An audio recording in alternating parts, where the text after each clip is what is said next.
이 섭리라는 의미에 대해서 잠깐 이야기를 하면, 섭리라는 의미는 이치로 다스린다는 뜻입니다. 그러니까 하나님께서 말씀하시는 하나님의 섭리란 지혜와 사랑으로 우주에서, 온 우주에서 발생하는 모든 일을 돌보시고 또한 이끄시는 하나님의 통치, 하나님의 통치를 섭리, 하나님께서 섭리하신다라고 하시잖아요. 온 우주를 다스리는, 통치하시는 그 모든 것들을 하나님의 섭리라고 이야기를 합니다. 우주 만물을 창조하신 삼위일체 하나님은요, 모든 피조물을 보존하시고 세상에서 생성하는 모든 일에 관여하시고 만물을 그 정해진 목적대로 인도를 하십니다. 하나님의 계속적인 은혜의 활동들이 바로 섭리입니다. 그러니까 계속적인 은혜의 활동, 그것은 내가 하나님의 말씀대로 순종하며 살아갈 때 하나님께서 나에게 복을 주시고 나의 기도에 응답을 주시는 이러한 모든 일들이 하나님의 은혜의 활동, 바로 섭리라는 것입니다. 우리가 지내는 모든 것, 우리가 사고당하지 않고 우리가 건강한 육체를 가지고 우리가 이 시간 나와서 예배 드릴 수 있는 이 모든 것 하나가 하나님의 은혜고 섭리라는 거죠. 언제 일어날지 모를 이런 재난이 우리에게도 일어날 수 있다는 거예요. 근데 우리는 하나님의 보호하심에 따라 이렇게 잘 지내고 있는 것, 이것 또한 하나님의 섭리이기 때문에, 보호하심이기 때문에 이것이 하나님의 은혜라는 거예요. 우리는 그래서 더욱더 하루하루를 살 때마다 더욱더 감사함으로 살아가야 된다는 거예요. 살아가는 데 있어서 어려움을 당하게 돼요. 근데 그 어려움을 당할 때 하나님께 간절한 마음으로 주님께 기도를 했어요. 그러한 가운데 하나님께서 나에게 그 기도를 응답하여 주셔서 내가 기쁨을 누리고 감사함을 누릴 수 있어요. 이런 것들이 하나님의 은혜를 경험한 거죠. 그러니까 하나님의 은혜를 경험하면 우리가 살아가는 모든 순서들, 모든 것이 하나님의 선하신 뜻으로 이루어졌다는 것을 우리는 입술로 고백할 수 있다는 거예요. 내가 살아계신 하나님 아버지를 체험했으니까. 그래서 섭리라는 것은 이치로 다스린다는 뜻이고, 하나님의 섭리라는 지혜와 사랑으로 우주에서 발생하는 모든 일을 돌보시고 이끄시는 하나님의 통치를 말한다는 것입니다. 시편 103편 19절을 보면은 주님은 그 보좌를 하늘에 든든히 세우시고 그의 나라는 만유를 통치하시라. 하나님의 나라는 하나님께서 지금 이 땅을 통치하고 계신다는 거예요. 그리고 물리적인 이 세상을 다스린다고 하십니다. 마태복음 5장 45절에 보면 아버지께서는 악한 사람에게나 선한 사람에게나 똑같이 해를 떠오르게 하시고 의로운 사람에게나 불의한 사람에게나 똑같이 비를 내려주신다라는 거예요. 무엇입니까? 예수님을 믿던 믿지 않던 똑같이 해, 달, 빛, 그 다음에 비를 내려주신다는 거예요. 이건 뭐예요? 일반적인 하나님의 은총이라는 거예요. 하나님의 일반 계시. 하나님께서 우리 믿는 자에게 특별히 주신 것은 이 하나님의 말씀을 우리에게 주셨어요. 이것이 특별 계시, 특별 은총이라는 거예요. 그러니까 이 땅의 모든 사람, 예수를 믿던 믿지 않던 하나님이 창조하신 이 땅에서 자연의 어떤 모든 것들을 누리며 살아갈 수 있는 거죠.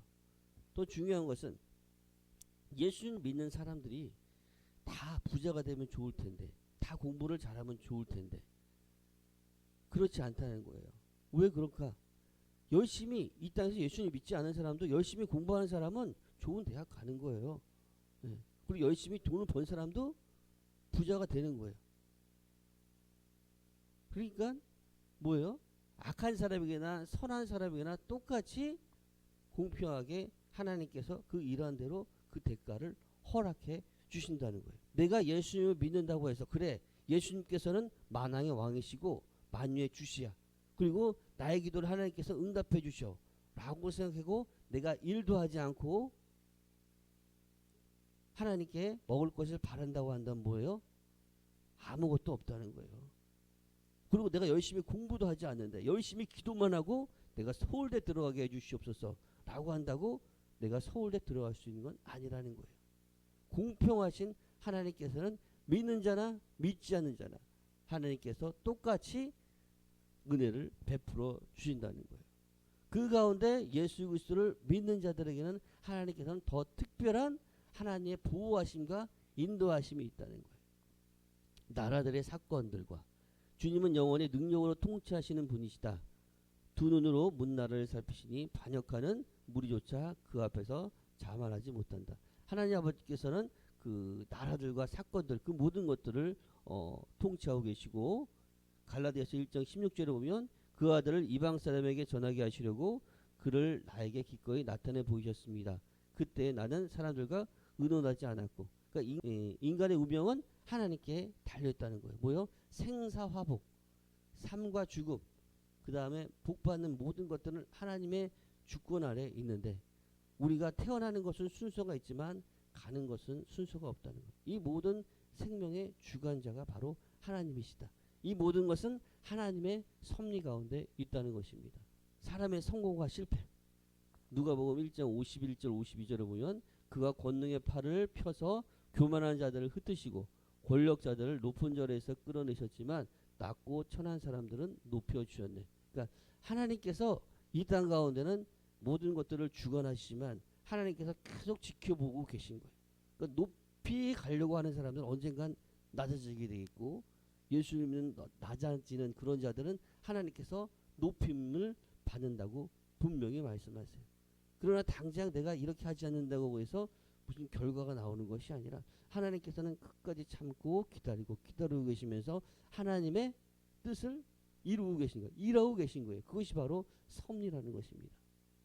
자기 백성을 보호하시기까지 섭리하신다는 거예요. 내가 평안히 눕고 자기도 하려니 나를 안전히 살게 하시는 이는 오직 여호와이시니라. 여러분들이 지금 평안함 가운데 하루하루를 살아갈 수 있는 모든 것들이 하나님 아버지께서 여러분들을 보호하시고 인도하시기 때문이라는 거예요. 마태복음 10장 30절에 보면은 너희는 머리털까지 다 세신 바 되었나니 라고 되어 있어요. 사람의 머리털의 개수가 일반적으로 몇 개인 줄 아십니까? 12만 개나 되는 그 머리털의 개수를 하나님께서는 세신다는 거예요. 그러니까 인간이 상상할 수 없는 놀라운 능력을 가진 전지전능하신 하나님이라는 거예요. 오늘 본문 빌레몬서 1장 15절부터 17절 말씀은 로마 감옥에 갇혀있는 그 사도 바울이 오네시모를 빌립에게 다시 보내요. 빌레몬서는 딱 한 장이에요. 신약 성경 중에 가장 짧은 서신서이죠. 빌레몬이라는 사람은 가장이었습니다. 그리고 아비아는 부인이고 아키포는 아들이었는데 그들은 집안 전체를 교회로 내놓은 채 신앙의 열심을 다하는 가족이었습니다. 그래서 오네시모는 빌레몬의 종으로 있다가 빌레몬의 집에서 돈과 귀중한 것을 훔쳐가지고 도망을 쳤어요. 그래서 오네시모는 주인 빌레몬에게 잡히지 않기 위해서 로마로 도망을 갔습니다. 그리고 그 로마에 사도 바울이 갇혀 있다는 것을 알고 사도 바울을 만나게 되었는데 그때 사도 바울이 오네시모를 전도를 하고 제자 양육을 했어요. 그래서 그때 오네시모는 신앙을 갖게 되었습니다. 오네시모는 그리스도인이 되었고 또한 사도 바울을 시중드는 귀한 일꾼이 되었어요. 그래서 빌레몬서는 한때 죄인이었지만 예수 그리스도를 만난 후에 완전히 새 사람으로 변화된 오네시모를 용서하고 형제로 받아줄 것을 요청하기 위해서 빌레몬에게 쓴 서신이라는 것입니다. 사도 바울이 오네시모를 받아줄 것을 요청하는 이유는 오네시모가 예수를 만나기 이전에는 아무짝에도 쓸모없는 그런 인간이었지만 예수 그리스도를 만나고 그리스도인이 되고 난 후에는 오네시모라는 사람의 이름의 뜻과 같이 유익한 사람이 되었기 때문입니다. 오네시모는 이름의 뜻이 유익한 사람이라는 뜻입니다. 사도 바울은 오네시모를 그의 법적인 주인인 골로새에 사는 빌레몬에게 다시 보내요. 그리고 빌레몬이 그를 다시 주 안에서 형제로 맞이할 기회를 주고자 했습니다. 또한 자유인이 된 오네시모가 자신의 곁에서 사역하게 하려고 의도를 하고 있습니다. 용서받은 오네시모는 나중에 훌륭한 주교가 되었다고 전해지고 있습니다. 빌레몬서는 사랑과 용서의 힘을 보여주는 작지만 아주 귀중한 서신서입니다. 우리는 오늘 본문 15절부터 17절을 통해서 깨달을 수 있는 세 가지는 15절을 한번 볼까요? 아마 그가 잠시 떠나게 된 것은 너로 하여금 그를 영원히 두게 함이라. 그러니까 영원히 함께 하신다는 것입니다. 사도 바울은 하나님의 창조하심과 섭리를 믿습니다. 그래서 바울은 오네시모가 잠시 동안 빌레몬 곁을 떠났던 일은 영원히 함께하기 위한 하나님의 감추어진 섭리다 라고 사도 바울은 이야기하고 있습니다. 오네시모가 잠시 떠나게 된 것은 빌레몬에게서 금품을 훔치고 도주한 사건을 의미하는 것입니다. 바울은 오네시모의 도망 사건을 부드럽게 표현하면서 빌레몬의 분노를 자극하지 않습니다. 그리고 바울은 이 사건을 같은 주님을 믿는 그리스도인들이 이 땅에서뿐만 아니라 저 하늘에서도 영원히 교제를 나누기 위한 하나님의 숨겨진 섭리라고 해석을 합니다. 그리스도와 연합된 관계는 하나님 나라에서까지 영원하다는 것입니다. 그리스도 안에서 영적인 교제를 영원히 나누게 된다는 거예요. 오네시모가 도주한 사건의 배후에 하나님의 일하시고 계심을 믿도록 잠시와 영원히를 대조하고 있습니다. 과거 오네시모의 도망은 잠시였지만 주 안에서 빌레몬과의 관계는 영원하다라는 것입니다. 전체의 상황을 하나님의 능력의 손으로 다스리고 계심을 보여주고 있다는 것입니다. 그래서 빌레몬에게 신앙의 눈으로, 믿음의 눈으로 하나님의 섭리를 보라고 간청을 하고 있습니다. 네가 부리던 종 오네시모가 네 집에서 금품을 가지고 훔쳐갔다. 너는 열받고 화가 나겠지만 이 오네시모가 로마에 와서 지금 감옥에 갇힌 나를 만났다. 그리고 그가 예수님을 영접했고 그리스도인으로 변화되었고 지금 힘들게 내가 감옥에 갇힌 나를 수종 들고 있다. 그런 오네시모를 너에게 보낸다. 그러니까 네가 오네시모를 용서해주고 받아들여줘라. 잠시 동안 그가 죄를 지었지만 지금 변화되어서 하나님의 자녀로 나아가니 그와 함께 영원히 거하고 함께 교회를 이끌어가라 라고 사도 바울은 편지를 쓴 것입니다.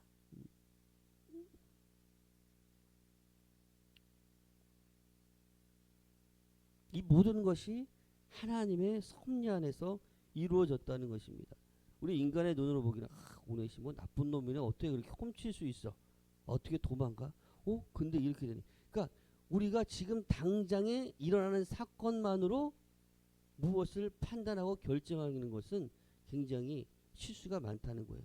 그러니까 우리가 하나님의 큰 뜻, 그다음에 섭리를 이해하기 위해서는 순간순간마다 하나님의 뜻이 무엇이 있을까라고 기도하면서 기다리고 나아가는 것. 이것이 정말 중요한 거예요.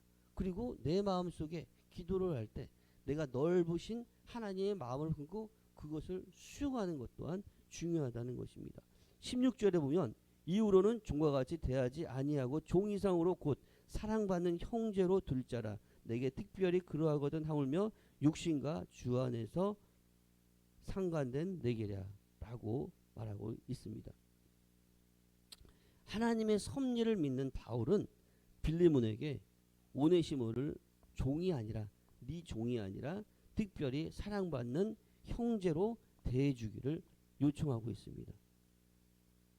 사도 바울은 내가 오네시모를 보낸다. 근데 이 오네시모를 종으로 부르지 말고 너의 형제로 맞아줘라. 자유를 줘라. 라고 이야기를 하고 있는 것입니다. 바울은 오네시모가 빌레몬에 가면 종과 같이 대하지 말라고 요청을 하는 것입니다. 그 오네시모는 빌레몬에게 손해를 끼치고 관대한 마음에 상처를 주었습니다. 배신감을 안겨주었어요. 이러한 오네시모를 종이 아니라 주 안에서 훨씬 더 귀한 사랑하는 형제로 대해달라고 호소를 합니다. 바울이 오네시모를 믿음의 형제로 대하듯이 빌레몬도 주 안에서 영적인 형제의 관계로 사랑받는 형제로 받아줄 것을 부탁하고 있어요. 오네시모를 이제는 빌레몬과 같이 사랑스러운 동역자요 형제로 여기면서 교제하도록 사도 바울은 권면을 합니다. 지금 바울은 빌레몬과 오네시모를 주인과 종의 관계가 아니라 믿음 안에서 하나님 아버지의 사랑스러운 형제로 동일하게 여기고 있습니다. 복음은 믿음의 교제 가운데 신분을 초월한다는 것입니다. 그 이상의 관계를 갖습니다. 그리스도께서 하나님과 우리의 관계를 원수의 관계에서 자녀의 관계를 가지게 하신 것과 같이 바울은 신실한 빌레몬이 변화된 오네시모를 겪어보면 주종 관계에서 인간적으로 보든지 주 안에서 영적인 관계로 보든지 더 소중히 여길 것이라고 확신을 합니다. 그러니까 바울에게 특별하고 사랑스러운 오네시모가 빌레몬에게는 더 특별하고 사랑스러울 것이라고 확신을 합니다. 그러니까 바울의 확신에는 하나님에 대한 믿음이 있었어요. 내가 오네시모를 보내면은 어떻게 돼요? 그 나라 로마의 법에서는 종이 금품을 훔치거나 죄를 지면은 어떻게 돼요? 감옥에 갇힙니다. 100% 감옥에 갇히거나 아니면 사형도 될 수 있어요. 그러나 영적인 형제였던 사도 바울은 오네시모를 믿고 하나님의 섭리하심을 믿고 오네시모를 빌레몬에게 보낸 것입니다. 17절에 보면은 그러므로 내가 나를 동역자로 알진대 그를 영접하기를 내게 하듯하라. 빌립 네가 나를 동역자로 알고 있다. 그러므로 오네시모를 영접하듯이 나 사도 바울을 영접하는 것과 같이 동등하게 하라.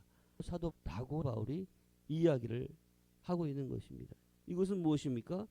은혜 안에서 영접하라는 것입니다. 하나님의 섭리를 믿고 확신한 바울은 빌레몬에게 자신을 동역자로 여긴다면 오네시모를 은혜 안에서 영접해 달라고 요청을 합니다.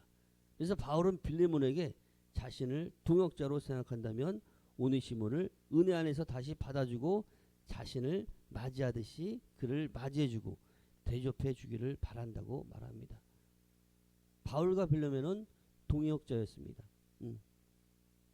하나님 나라의 복음을 위해 그동안 뜻을 같이 하고 친밀한 교제를 나누고 있었다는 것입니다. 특히 사랑받는 동역자 빌레몬이 바울과 함께 복음의 동역자로 수고하고 힘든 진을 나누면서 사역하였던 것처럼 오네시모도 같은 동역의 복음의 동역자이므로 영접해 주기를 간청하는 것입니다. 바울은 이미 그리스도 안에서 모두가 한 형제임을 선언했습니다. 바울과 오네시모 그리고 빌레몬은 다 같이 그리스도의 복음을 위하여 헌신하고 영원히 함께할 것을 호소하고 있었습니다. 우리도 전에는 무엇이었어요? 탕자와 같았습니다.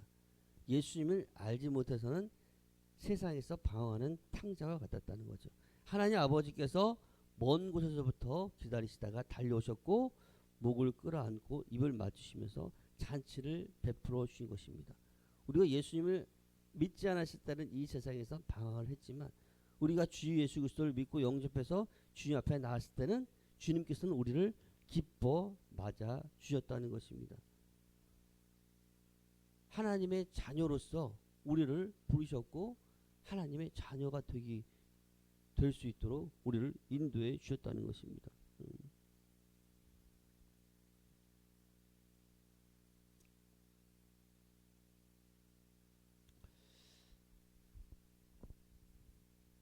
말씀을 맺겠습니다. 참된 그리스도인들은 서로를 기쁘게 영접해야 된다는 것입니다. 내가 이 사람은 절대 용서 못해. 라는 친구들도 있죠. 그런 사람이 있죠. 근데 우리는 영원히 용서받을 수 없는 사람이었는데 예수 그리스도께서 우리를 용서해 주셨어요. 그 주기도문에도 나와 있지 않습니까? 우리가 우리에게 죄 지은 자를 사하여 준 것 같이 우리 죄를 사하여 주옵시고, 주기도문에는 우리가 지은 죄를 사하여 달라고 고백을 하면서 우리는 왜 용서를 하지 못하나? 그것은 뭔가 아이러니하지 않습니까? 내가 하나님께 은혜는 받기 원해. 하나님께 구원은 받기 원해. 하나님께 축복을 받기 원해. 그렇지만 나는 이 사람은 절대 용서하지 못하고 사랑하지 못해. 내 뜻대로 내 마음대로 하면서 하나님께 좋은 것만, 하나님께 은혜만 받을 것을 간구하는 것. 이것은 하나님께서 진정으로 원하시는 것이 아니라는 것입니다. 내가 하나님의 자녀이고 영원한 죄에서 구원받은, 용서받은 하나님의 자녀라고 한다면 나에게 악을 베풀었던, 나에게 용서를 하지 못할 그런 죄를 지었을지라도 그를 용서할 수 있는 마음을 가질 수 있도록 우리는 살아계신 하나님 아버지께 기도를 해야 돼요. 중요한 것은 내가 그 사람을 사랑하기 위해서, 하나님의 말씀과 같이 그를 받아들이기 위해서 우리의 힘과 능력으로는 되지 않아요. 그래서 성령의 충만함을 받아서 어떻게 돼요? 하나님의 사랑으로 가득해서 그를 용서하고 받아들일 수 있다는 것입니다. 빌레몬도 오네시모를 받아들이고 나중에 함께 골로새에 있는 빌레몬의 집에서 함께 동역을 했어요. 그렇게 할 수 있었던 것은 무엇입니까? 자기를 배반한 것을 용서했어요. 거짓말하고 도망한 것을 용서했다는 거예요. 그 모든 것들을 어떻게 용서를 합니까? 하나님의 말씀 또한 성령의 충만을 받아 내 안에 하나님의 사랑으로 가득했기 때문에 그 사람을, 오네시모를 용서할 수 있고 받아들이고 동역자로서 종에서 자유함을 주고 함께 주님의 일을 할 수 있었다는 것입니다. 우리 또한 이 땅 가운데 살아갈 때 하나님의 크신 섭리하심 속에 살아가고 있어요. 하나님의 큰 계획 속에 살아가고 있어요. 하나님의 큰 계획은 여기 계신 모든 분들이 다 하나님의 계획인데 그 계획은 구원의 계획 안에 있고 그 다음에 내가 계획한 것들이 뜻하는 대로 나아감에 있어서 하나님께 기도하며 나아갈 때 그것을 하나하나 이루어 줄 때 하나님께서 원하시고 뜻하시지 않은 길이라면 하나님께서 막는다는 것입니다. 제가 말씀을 준비하면서 제가 어렸을 때 개미놀이를 했어요. 우리가 모래를 파면 개미가 있잖아요. 개미를 딱 놓고 하면은 개미가 막 가요. 그러면 내가 이 개미를 못 가게 딱 막아요. 그럼 막히니까 또 딴 데로 가요. 그럼 딴 데를 또 막아. 그러면 또 딴 데로 가요. 마찬가지로 하나님께서도 우리가 막 내 뜻대로 막 가고 있으면 하나님께서 길을 딱 막아. 그러면 야, 이 길이 아니구나. 우리는 딴 길로 가야 된다는 거예요. 다른 길 어떤 길? 내가 기도하고 하나님께서 기뻐하시고 나를 주관하시는 온전한 뜻이 무엇인지 어떤 길인지 우리는 기도하고 나가야 돼요. 그렇지 않고 뭐예요? 나의 뜻대로 내 생각대로만 한다면 이스라엘 백성들이 430년 동안 애굽에서 그렇게 힘들게 고생하면서 출애굽했지만 금방 며칠이면 가는 가나안 땅을 40년 동안 뺑뺑이를 돌렸다는 거예요. 왜? 자기 뜻대로 자기 계획대로만 살려고 했기 때문에. 그렇기 때문에 하나님께서 그렇게 연단하고 훈련했다는 거예요. 그건 뭐예요? 바로 하나님의 섭리라는 것입니다. 이스라엘 백성이 온전히 회개하고 주님께 돌아와서 또 주님 앞에 회개하고 다 같이 가나안으로 들어가게 하시려고 하는 구원의 계획이 있었던 거예요. 근데 이스라엘 백성들은 너무나도 완악했어요. 힘들면 우리가 애굽에 있었던 때가 너무 좋았는데 우리를 왜 이쪽으로 이끌어냈냐. 그럼 하나님께서 만나 메추라기를 보내시고 저녁엔 추우니까 불기둥으로, 낮에는 너무 더우니까 구름 기둥으로 다 보호하셨어요. 그 놀라운 하나님의 능력을 경험하고 체험하고서도 하나님이 보이지 않으면 우상을 숭배하고 하나님을 배반했던 이스라엘 백성입니다. 마찬가지로 우리 또한 이 땅 가운데서 할 때 내가 성령에 충만하지 않고 하나님의 인도를 받지 않는다면 이 세상의 것을 바라보고 내 뜻과 내 생각대로 이 세상의 것이 우상이 되어서 그것을 바라보고 나아갈 수도 있다는 거예요. 그렇기 때문에 우리가 크신 하나님의 섭리 모든 분들에게 다 있다는 거예요. 이 땅 가운데 있다는 거예요. 그 하나님의 섭리가 무엇인지 우리가 알고 깨닫기 위해서는 우리가 하나님과 인격적인 교제를 나눠야 되는데 그것이 바로 기도라는 거예요. 여러분들이 집에 가서도 하나님께 깊이 한번 기도해서 눈을 감고 앉아서 한번 깊이 기도해 보세요. 여러분의 문제를 또한 내가 어떻게 해야 될지를 기도해 보시는 거예요. 그러한 가운데 하나님께서는 나의 마음속에 깨달음을 주세요. 깨달음을 주시고 그것을 떠오르게 해주시고 그러면서 하나님과 영적인 교제가 이루어지는 거고 하나님의 섭리 가운데 순종함으로써 내가 하나님께서 기뻐하시는 삶을 살아갈 수 있고 나에게 참된 평안과 기쁨을 하나님께서 허락해 주신다는 것입니다. 하나님의 은혜로 말미암아 우리에게 참된 평안, 영적인 기쁨을 우리에게 허락해 주신다는 것입니다. 여러분들을 향한 하나님의 온전한 섭리 가운데 우리가 더욱더 쓰임받기 위해서는 빌레몬이 자신을 배반하고 도망한 오네시모를 영접한 것과 같이 우리 또한 우리에게 잘못한 사람들을 용서할 수 있는 사랑의 마음을 갖기 위해서 더욱더 기도해야 되고요. 여러분들 한 분 한 분 각자를 향한 하나님의 섭리를 온전히 알기 위해 더욱더 기도하며 하나님께 교제하고 또 하나님께 영광 돌리며 감사하는 여러분들이 되시기를 예수님의 이름으로 축원합니다.